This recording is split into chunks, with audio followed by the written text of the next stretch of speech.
What if the people who share your last name clap for everyone but you, until the truth walks in wearing your face? Tonight's story begins at a perfect family dinner where the candles are steady, the silverware shines, and one message on a hidden phone knocks the mask off the table. You'll see how one quiet decision turns into a plan, a trap, and a forum where facts speak louder than pedigree. If you love high-stakes betrayal and real consequences, you're in the right place. I'm your narrator on Cheating Stories 7. Drop a comment with what you would do at that table and subscribe so you don't miss the twist that changes everything. Now, take a breath and step with me into Caught Cheating at My Family Dinner. I took everything back. The driveway stones crunched under my heels, too loud in the hush that pretended to be peace. I rehearsed the line in my head like a stage cue. I have good news. It sounded small against the stucco walls, so I tried again. I have 3 good pieces of news. That felt greedy. I settled on silence, Merlot in one hand, the envelope in the other. A new title that would mean nothing to people who measured worth by trophies displayed in a foyer. Helen opened the door before I knocked, perfume first, eyes scanning for flaws. "You're late," she said, gentle in tone but sharp with instruction. I let her kiss my cheek and cross the threshold into a room that looked expensive yet breathed like debt. The runner had no wrinkle, the silver had no fingerprints. If kitchens have souls, ours had learned to hold its breath. Charles sat at the head of the table, a chair angled back as if the wood itself had bowed. He didn't rise. "Rachel," he said, the rest of my name falling away like plaster. Brian was halfway down the table, spreadsheets open on his phone, numbers still make-believe waiting for a believer. He raised 2 fingers without looking up. "Hey!" Melissa arrived late on purpose, trailing orange perfume and the quiet brag of a new handbag. A bracelet caught the chandelier light and threw it back, a small M, charm gleaming like a scar you recognize instantly. The weak mine went missing. Daniel began staying late to help Melissa draft disclaimers. The facts lined up in my head like soldiers, then disguised themselves as birds. Daniel followed her in, a teacher's grin pasted on, apology for a traffic light that had delayed him. Our eyes touched. Then his touched hers. It was nothing. And then it was too much. That is how you learn the difference between coincidence and choreography. We sat. Napkins landed on laps like surrender flags. Charles lifted his glass without waiting for others. "To Melissa," he said, "whose courtroom win proves backbone still exists in this family." He tilted his glass toward Brian, "And to our rising founder, some people manage, some people build, we know the difference." I set the envelope beside my plate where a place card would go if anyone thought I needed one. "I have news," I said, careful even. The room paused, just for a breath. In that small space, I imagined reading the offer aloud, Charles softening, Helen squeezing my hand like a mother learning a new language. But Charles smiled the smile he saves for weak horses. "Let me guess," he said softly. "Another gala, another ribbon. The city cannot cut them without you." Laughter came on cue from Brian. Helen reached for the potatoes, sliding them down the table before conversation could touch me. "Useless," Charles murmured when the word promotion crossed air he considered his. He did not raise his voice. He never needs to. Certainty does the work. The way wealth bends for men who expect it. Melissa's mouth made a small O, then a laugh meant for someone kinder.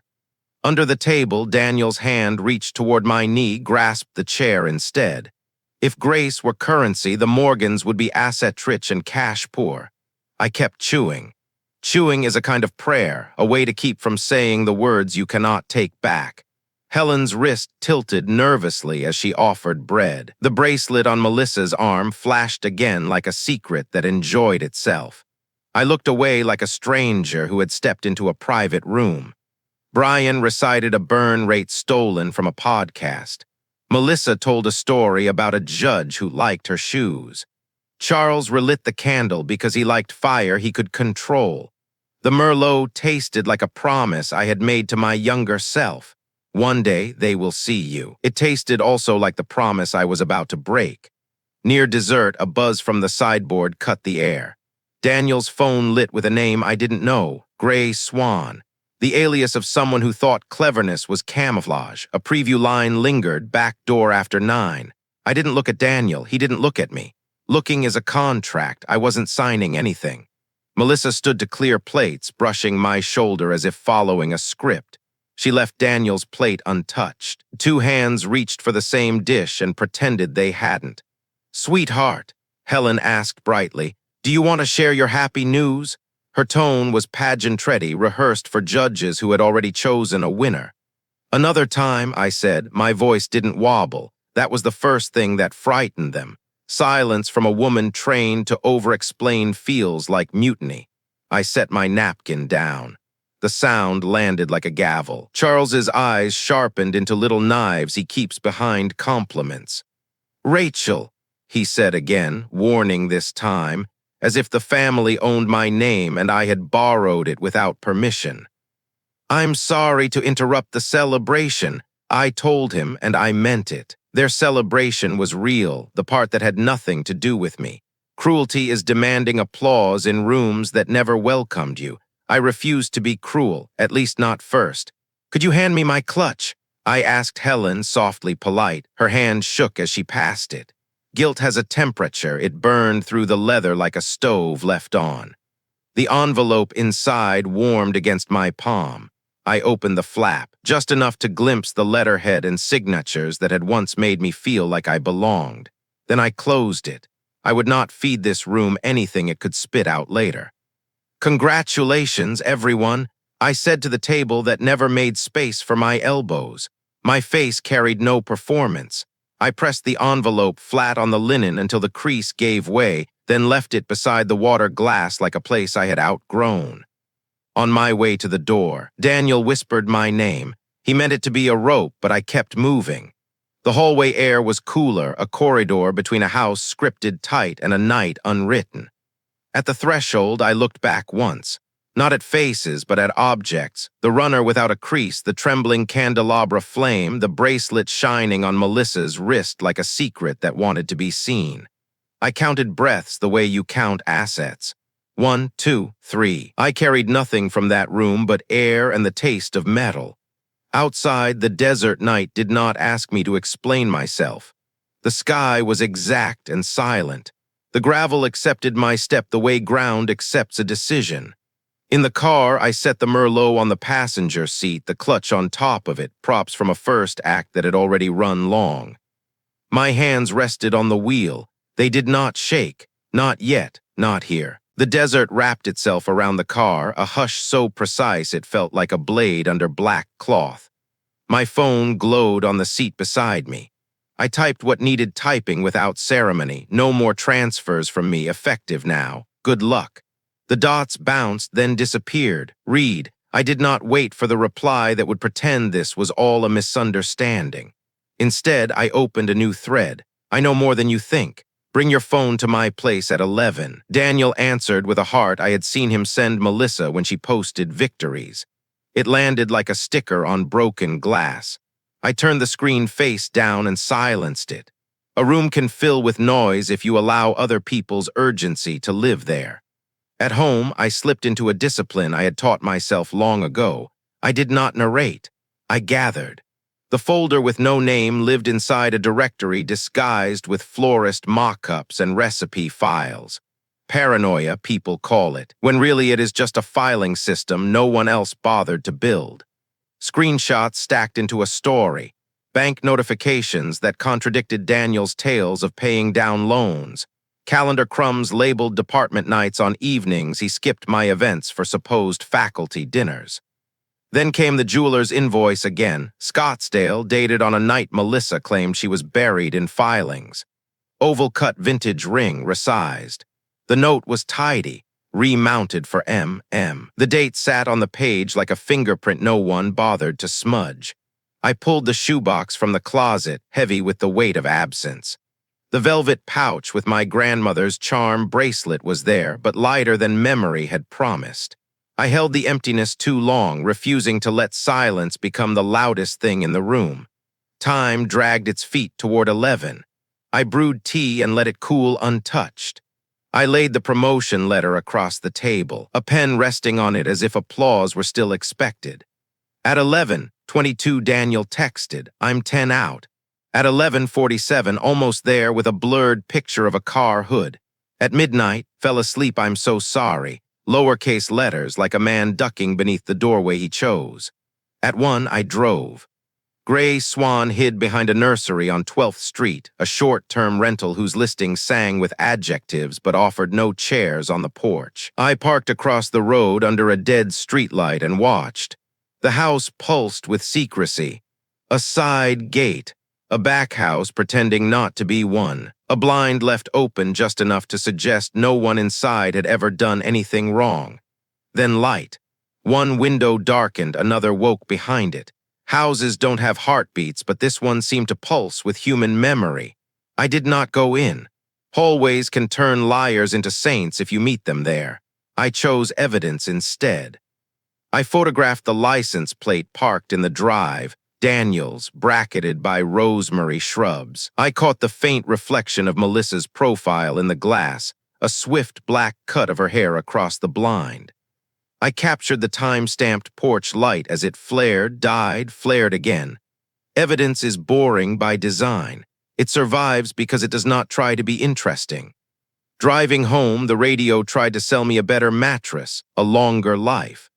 I rolled down the window, letting asphalt and jasmine seep into the cabin, the night holding on like a habit. A text from Helen glowed on the lock screen. "Are you okay? We can talk in the morning." There is always a trick in those words. If you answer, you are already explaining. I let it pass.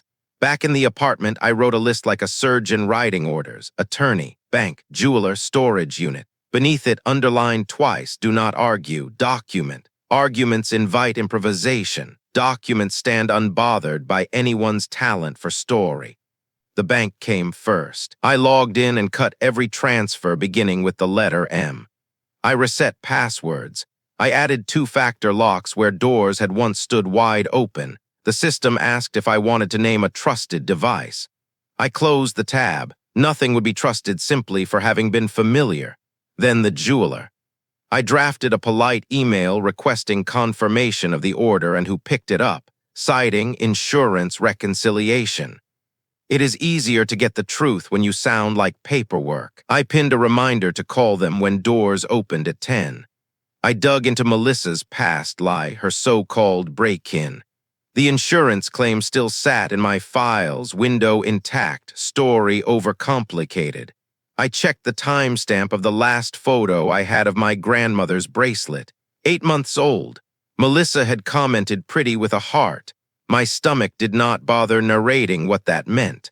On another tab, I captured screenshots of the Gray Swan listing before it vanished into calendar not available. Then the staging company's page, the headshot of the director who shared the host's name. I wasn't building a case to be righteous. I was building a case so solid it would not require me to be in the room when truth arrived. The night hummed with the thin electricity of hours only insomniacs know. I stacked the papers, placed the promotion letter at the bottom, not because it mattered less, but because what matters does not need to sit on top to prove itself.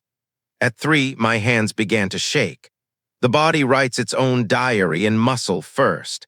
I breathed until the writing slowed. On the coffee table, my phone blinked alive. Daniel's messages rolled in, 3 in a row, starting with my name like a key, ending with "I love you" like a lock.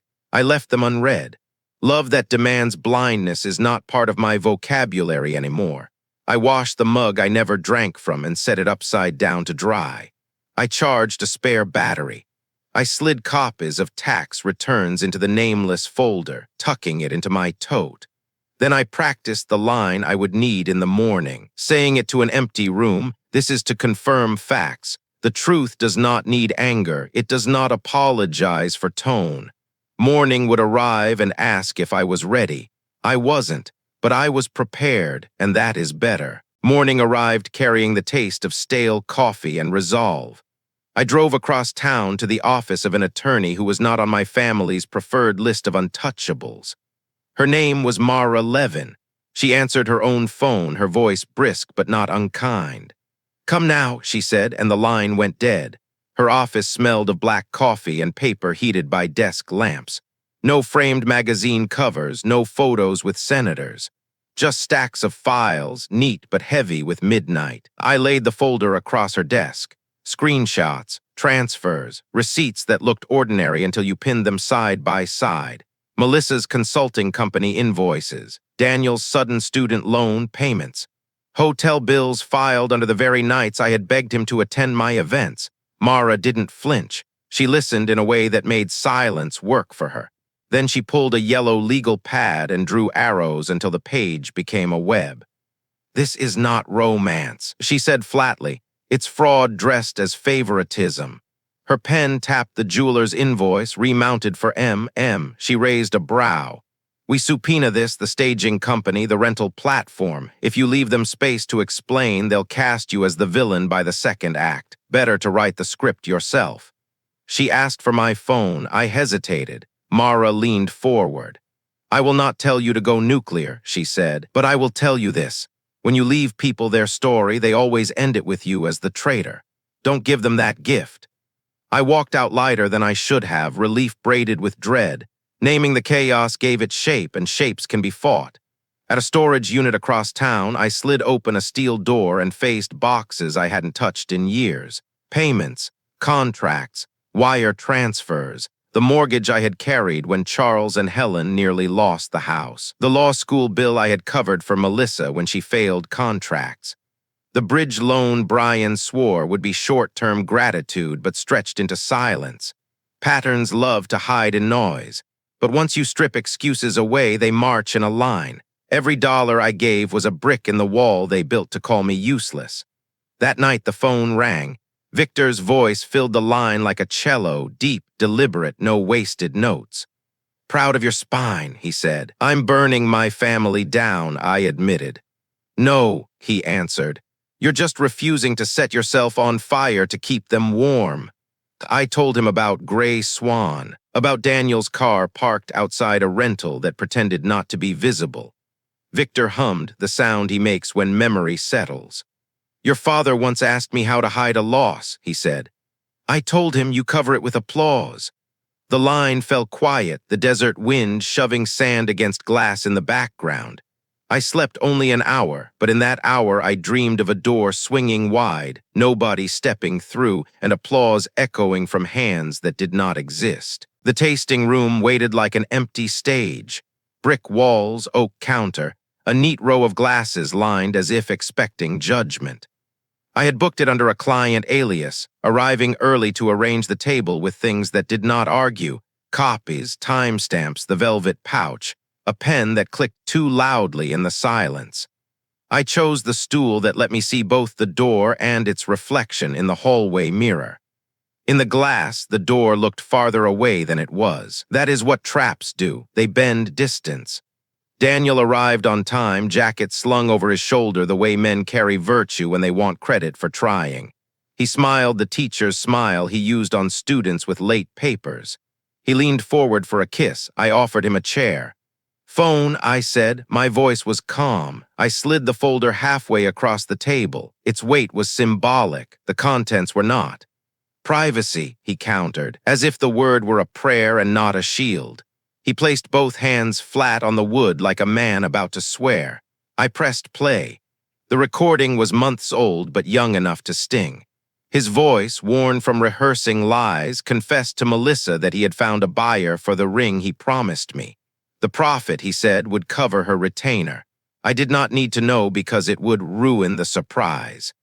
He wept, not for her, not for me, but for a version of himself collapsing under its own fraud.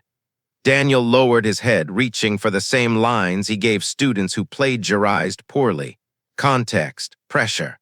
Love. He claimed he only moved money for a moment, that he had meant to put it back. His mouth wrapped love around excuses like a solvent, hoping to dissolve questions, paperwork, memory. "Your phone," I repeated. He unlocked it.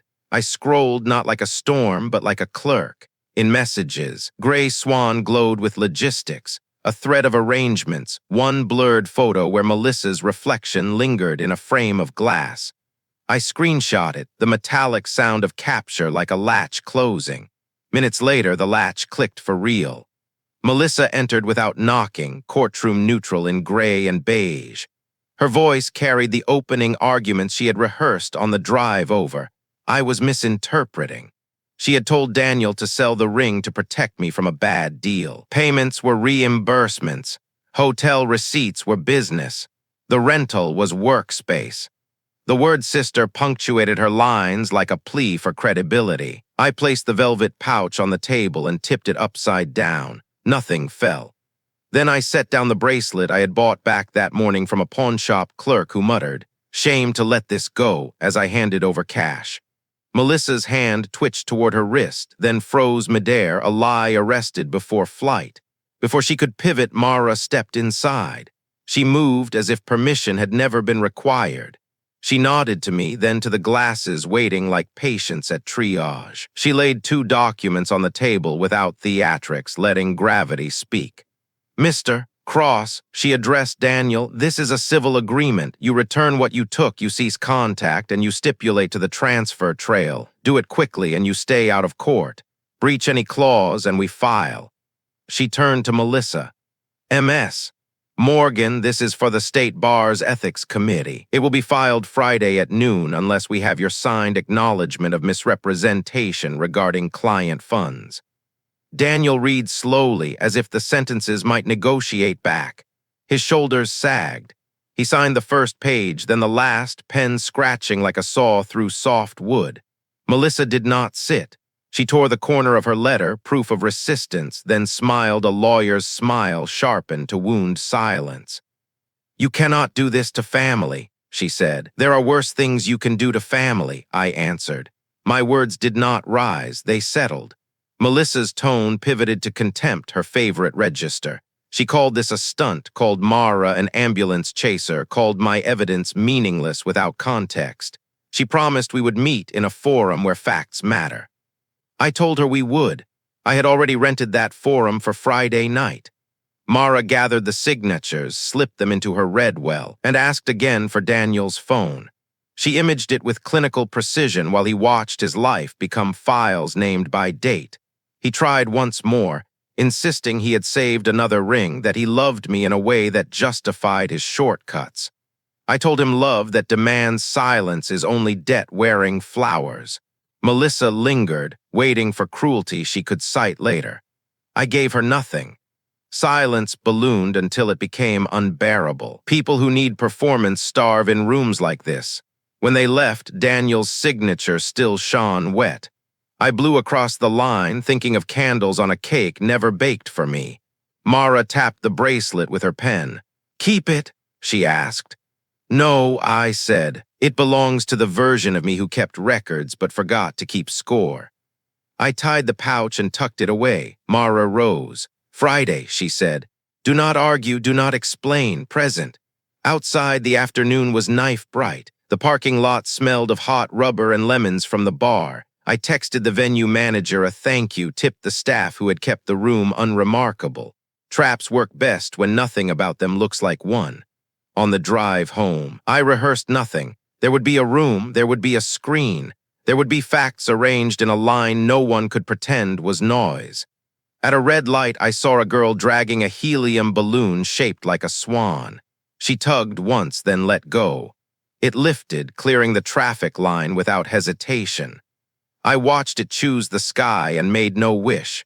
I made a plan. The banquet hall smelled of lemon oil and borrowed grandeur. I had signed the rental form under a corporate alias, asking the staff for 3 things only: water on the tables, candles no higher than a fist, and a projector with an HDMI cable that would not flicker. We called it a reunion because the Morgans only gathered for words that clapped for them. Helen called that morning, asking if she should bring dessert. Pear tart or lemon cake, she wanted to know. I told her lemon. Sour belonged at a celebration like this. Charles phoned to confirm there would be remarks, meaning he planned to speak in the plural. Brian texted about inviting 2 investors who could be persuaded a pivot was a plan. I told them yes with a tone that made them believe they were expected. Melissa said nothing. Daniel sent only a question mark, then deleted it. Guests arrived at 7. No one asked who the host was. Candles steadied the tables. The projector idled on a single slide. Family ledger, serif font, centered like a memorial program. Victor sat in the front row, hands folded, the weight of a verdict he did not need to repeat. He nodded to me once, the signal that meant now. Charles rose before anyone else had settled, lifting a glass to the Morgans. He used We the Way conquerors use a map. "We have endured," he declared, jaw working through the word as if chewing meat he had not paid for. He turned toward the achievements of his children, and I asked him to sit. I did not raise my voice. The room bent around the request. "I have a short presentation," I said. "Keep forks and knives still until it ends." A server froze mid-step, then retreated. The first slide appeared, the desert ridge house, a photograph brightened by filters, sky bluer than Arizona ever manages. The second slide, a bank transfer table, polite in alignment, columns precise. "A woman funds a home her parents cannot keep without her," I narrated. "She rescues a brother's collapse, underwrites a sister's rise. She loves a man who finds her sister's shadow flattering." Melissa exhaled, bored on purpose. The third slide, a diagram Mara had first sketched in pencil. I had cleaned it into grayscale arrows. Melissa's consulting company at the center, Daniel's transfers streaming into it. She learns her trust was siphoned into a company name to sound like integrity. Chairs creaked. Helen's hands folded over each other in her lap, catching her rings before they slipped. I kept my voice steady. The gray Swan rental contract appeared, signatures crisp. The hotel receipts matched event dates, room numbers that had lived as rumor until they became text. The jeweler's resizing ticket, remounted for M.M. With a courtesy email attached, the draft bar complaint sat formatted, waiting for delivery. Somebody's fork fell, a clatter in the back row. No one retrieved it. Helen began to cry softly, careful not to smudge mascara. Not for me, but for the story leaving her grip. "Rachel," she whispered, as if restoring my full name could reverse time. Charles surged to his feet, his voice older than his posture allowed. "This is a stunt," he snapped, eyes searching for Victor. But Victor's gaze was closed, unmovable. Brian leaned forward, scanning numbers like stock prices, refusing to turn. Melissa muttered defamation twice, once at me, once at the wall. I advanced to a slide with a single sentence, "This is what happened." Then to the final image, a photograph of Daniel's signature, ink still wet when I captured it. "Restitution has been signed," I said. "If the wire does not post, the complaints will file." The hall breathed in silence. Then Victor stood unamplified. "Dignity is not a group project," he said. "I told you that at 30, at 40, at 50. I am saying it again because I am nearly done saying anything." He sat. The word dignity lingered like a command. I closed the laptop. Candlelight reclaimed the room. Plates emerged from the kitchen, but no one touched them. I stepped off the riser and embraced the banquet manager, thanking him for keeping the HDMI honest. Victor touched my shoulder with 2 fingers, pride measured like a low chord. We walked out together into the night air, thick with jasmine and relief. In the parking lot, I let quiet ask the question of regret. The answer was simple. No, not because I had one, but because I could breathe. Oxygen was enough. The weeks that followed unfolded like a ledger closing, columns clicking into place whether anyone approved or not. The first wire from Daniel landed on a Tuesday morning, precise to the cent. The memo line read, "Making this right," as if morality were a PayPal category. 2 days later, another transfer arrived, polished with phrasing that pretended contrition but reeked of strategy. He copied his lawyer, proving his apology had an audience larger than my inbox. I filed both under evidence, not healing. The bank app told me what my parents would not. Even with years of my auto transfers keeping them afloat, they had missed 2 mortgage payments in a row. A red tab bloomed with notices.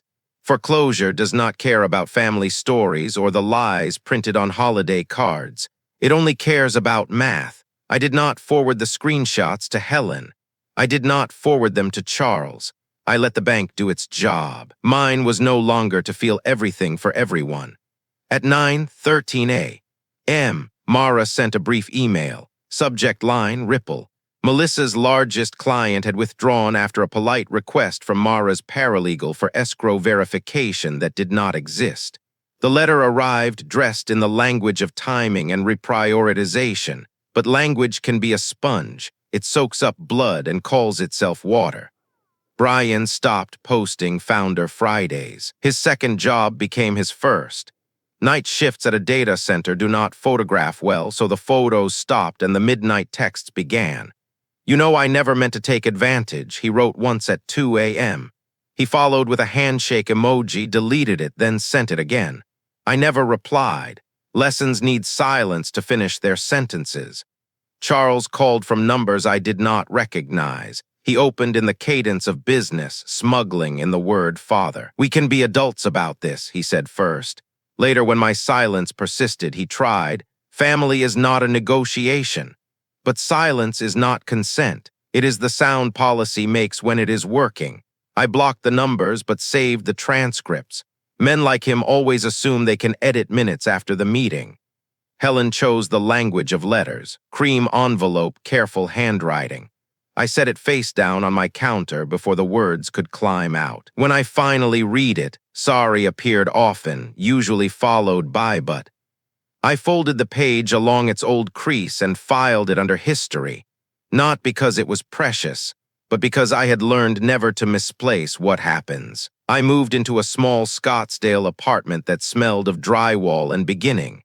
2 bedrooms, light that stayed, a kitchen that did not ask me to stage it for anyone. On the first night, I placed Victor's newest letter on the counter and read it twice. He wrote about my grandmother's charm bracelet, how jewelry remembers the hand it belongs to. Some things carry our pulse even after we set them down. I turned off every notification except Mara's filings. All other apps sank to a second screen like acquaintances I no longer hosted. Daniel emailed offering to return the ring, engraving included. I told his lawyer to remove any inscription before donation. Love does not need etching to be legible. Theft does. Melissa texted from a new number, opening with lawyerly cordiality before pivoting to sister. She suggested a private resolution to avoid mutual reputational harm. Mutual harm is the favorite phrase of people out of leverage. I did not respond. Silence is not revenge. It is a boundary that holds its shape. The bracelet became a question I answered with my hands. I donated it at a women's shelter fundraiser, setting it on velvet under light that made the metal glow the way it had on my grandmother's wrist. I left a note. May this circle land on a wrist that knows its own weight. The volunteer asked if I wanted my name printed in the program. I told her anonymous. Not everything must serve as proof that I was here. Days arranged themselves into work. Vendor lists trimmed to those who paid on time. Timelines padded for error without apology. My team began bringing me problems early, not because they feared me, but because they trusted me. In rooms that had once required my smallest self, I began to practice taking the space already mine. Nights brought sleep in honest stretches. Not 8 uninterrupted hours, but enough warmth to drift into a dream and exit without sprinting. I kept a pen by the bed, scribbling sentences that arrived whole. Your worth is not an overdraft line. Policy is kindness you can keep. Do not confuse closure with credentials. On a Wednesday, Helen's name appeared in my inbox. Her email was short. Can we talk about the house? Not our house, just the house. Words reveal where love lives. I closed the message and stood at the window until light shifted. When I sat again, I typed a single sentence. You can talk to the bank. Mara called to confirm Daniel's second wire. He had added a personal email I did not bother to read. We moved through the next steps. Closing joint accounts, revoking authorizations, confirming that the forensic image of his phone had captured what mattered if cooperation dissolved in the heat of his next reinvention. Process is mercy. It keeps you from walking back into rooms that never change their furniture. On Friday, a box arrived from the jeweler, overtaped, insured. Inside lay the ring Daniel had promised, then sold, then bought back to disguise remorse as restitution. I carried it to a consignment shop that donated to legal aid. The owner turned it in her fingers, named a price. I did not haggle. Gratitude is not a currency I accept for counterfeits. Later in the quiet, I made a list on the back of an old agenda: plants for the balcony, a second set of sheets, a lamp that threw a circle of light wide enough to read inside. At the bottom, I wrote "Call Victor Sunday." He would ask if I was eating, then tell me a story about my grandmother, each version slightly different, each version true in its own way. Relief did not arrive as a window flung open. It came smaller.